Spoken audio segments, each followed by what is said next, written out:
안녕하세요. 똑똑한 학습 코칭의 김지영입니다. 오늘도 저희가 메타인지와 관련된 이야기를 이어가 보려고 하는데요. 오늘 저희가 나눌 주제는 이제 메타인지가 저희가 지난 시간에 사람을 조절해주는 일을 한다라는 얘기까지 했었어요. 그래서 오늘은 이 메타인지가 과제와 전략을 조절해주는 일을 한다라는 얘기를 나눠보려고 합니다. 지금 이제 아이들이 요즘에 온라인으로 수업을 많이 듣고 있을 텐데 어떤 아이들은 온라인 수업을 듣고 나면 바로 그 자리에서 바로 일어나는 아이들이 있을 거고요. 온라인 수업을 좀 듣고 나서 좀 앉아서 좀 생각해보는 아이도 있을 것 같아요. 오늘 좀 어려웠나? 오늘 생각보다 좀 시간이 많이 걸렸네? 오늘 선생님이 그 얘기가 좀 이해가 안 됐는데? 이렇게 좀 앉아서 좀 생각해보는 아이도 있을 것 같아요.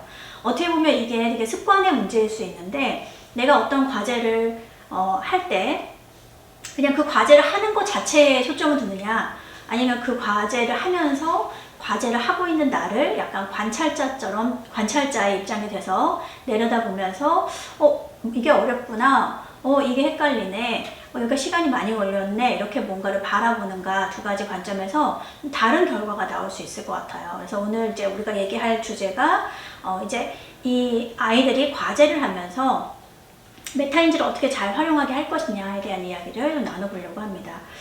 실제로 아이들이 뭐 이 숙제도 있고 저 숙제도 있고 되게 다양한 숙제들, 과제들을 하잖아요. 근데 그 과제들을 하면서 메타인지가 있는 아이들은 과제를 하면서 비교를 해봐요. 내가 이 과제를 할 때보다 이 과제를 할 때 내가 더 재미가 있구나, 아니면 이 과제를 할 때보다 이 과제를 할 때 시간이 더 오래 걸리네, 어렵네? 그럼 왜 어려울까? 이런 것들을 계속 관찰해서 이제 해보게 되죠. 그런데 그래서 제가 썼던 미래교육을 멘토링 하다에도 사실 이 메타인지와 관련된 얘기가 들어가 있습니다. 그 중에서 제가 소개했던 이야기 하나를 오늘 영상에서 같이 얘기해 보려고 하는데, 이제 그 책의 210페이지를 보면 없으시더라도 함께 보시면 좋을 것 같아요. 아이들이 뭔가 공부를 할 때 메타인지가 있는 아이들은 스스로 약간의 체크리스트 같은 걸 만들어서 공부하는 습관을 가지고 있어요. 그래서 제가 여기에 이제 이 책에 뭐 초등학교 5학년 아이가 이학습터로 온라인 수업을 들을 때 아이들이 체크해 볼 수 있는 문항들을 제가 넣어놨는데, 이런 내용이에요. 내가 오늘 이 온라인 수업을 들을 때 시간이 얼마나 걸렸지? 적어보고, 오늘 내가 이거를 들으면서 흥미도가 어느 정도였지? 상중하로 한번 표시를 해보고, 예를 들어서 내가 하루 표시를 했어. 오늘 내가 이 영상을 듣는데 별로 흥미가 없었어. 그럼 밑에다 이유를 써보는 거죠. 영상이 별로 예시가 없어서 나는 재미가 없었어요, 라던가 뭐 이런 식의 그 내용을 써보고, 난이도, 나는 오늘의 내용이 난이도가 상중하 중에 어느 정도였을까? 예를 들어서 상이다. 그러면 오늘 왜 어떤 부분이 상이었는지, 오늘 너무 외울 게 많아서 나는 상이라고 표시를 했다. 그 다음에 집중도, 내가 오늘 영상을 들으면서 나의 집중도를 상중하로 해보면 어느 정도였을까? 예를 들어서 하였다. 그럼 내가 오늘 왜 집중을 못했지? 내용이 너무 지루했던 것 같아. 뭐 이런 식의 내용을 적어보는 거죠. 그리고 마지막으로 앞으로 내가 좀 영상을 더 집중해서 잘 보기 위해서 뭘 하면 좋을까? 이런 걸 적어보는 거예요.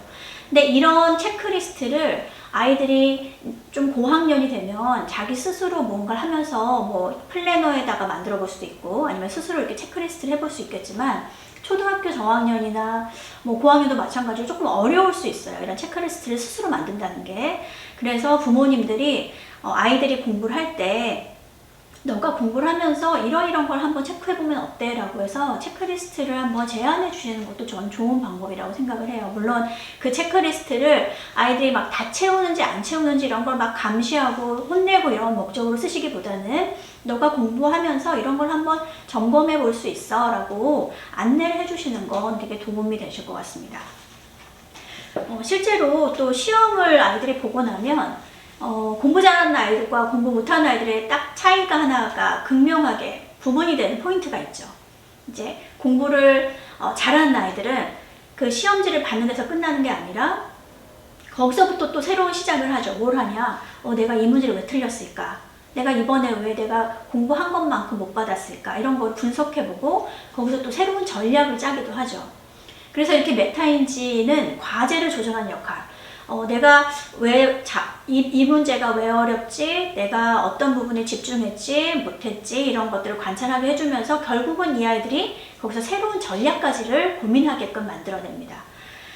그래서 우리가 그런 말 하잖아요. 그냥 열심히 하면 돼. 공부가 뭐 별거 있어? 그냥 열심히 하면 돼. 이런 얘기를 하지만 사실 어떻게 보면 되게 가장 어리석은 생각 중에 하나라고 저는 생각이 들어요. 공부는 열심히 하는 게 아니라 효율적으로, 효과적으로 하는 게 중요합니다. 그래서 우리가 전략이라는 걸 쓰는 거죠. 그래서 아이들이, 메타인지가 있는 아이들은 자기가 과제를 하는 모습을 잘 관찰하면서 어떻게 하면 잘할 수 있을까? how라는 것에 답하기 위해서 계속 전략에 대한 고민을 하게 되죠. 네. 실제로 이 전략을 잘 쓴다라는 것을 이렇게도 생각해 보시면 좋을 것 같아요. 우리가 전략을 부모님들도 무언가를 하실 때 책을 읽는다, 혹은 무언가를 만들어 본다, 뭔가를 배운다 라고 할 때 부모님들 나름대로 쓰는 전략이 있을 텐데, 그 전략을 내가 어떻게 해서 개발하게 됐을까 라고 생각해 보시면 그거는 불편함에서 온 거거든요. 뭐가 잘 안 돼, 너무 시간이 많이 걸려, 이런 여러분이 스스로 불편함을 느꼈을 때 전략을 발견하게 되는 것이고, 그렇기 때문에 메타인지가 있는 아이들은 자기가 과제를 하면서 자기가 불편한 부분을 잘 캐치해낼 수 있다는 거죠. 그래서 일단 아이들이 이렇게 캐치를 해내고 또 이제 전략을 만들어 가는데, 전략을 만들어가는 부분에 있어서는 이 학습 전략과 관련된 전략들은 상당히 무수히 많은 전략들이 있어요.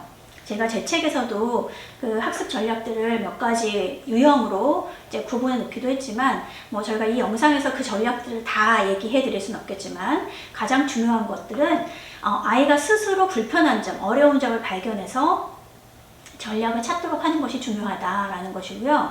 이럴 때 그러면 부모님은 나는 어떻게 도와줄 수 있을까라는 게 궁금하실 텐데, 아이에게 야, 이걸 써봐, 저걸 써봐 라고 하시기보다는 저 같은 경우에는 저희 아이한테 제가 하는 방법을 그냥 얘기하듯이 이야기를 해줘요. 오늘 엄마가 책을 읽었는데 이게 되게 외울 게 많아서 엄마가 오늘 이런 식으로 외워봤더니 잘 외워지더라. 그냥 이런 식으로 넌지시, 우리가 너칭을 한다고 얘기를 하죠. 너지를 해줘요. 그러면 아이가 속으로 나도 그럼 저런 방법을 써볼까 라고 생각해 볼 수도 있고, 또 다른 한편으로 책을 읽을 때 그냥 읽으면 안 되는 거구나, 뭔가 나름대로 쉽게 하는 방법을 찾아서 읽어야 하는 거구나 라는 걸 아이 스스로 발견할 수도 있죠. 네. 그래서 제가 부모님들께 드리고 싶은 말씀은, 부모님들이 쓰시는 전략을 그냥 일상에서 자연스럽게 아이들과 대화를 나누시면 아이들이 그 대화 속에서 전략의 필요성, 무언가를 잘하기 위해서는 이렇게 전략적으로 접근하는 게 좋겠구나 라는 그런 필요성을 느끼게 될 것이고, 또 부모님들이 해주신 얘기 중에 아이들이 귀담아 듣고 또 아이가 공부할 때 한번 활용해 볼 수도 있을 것 같습니다.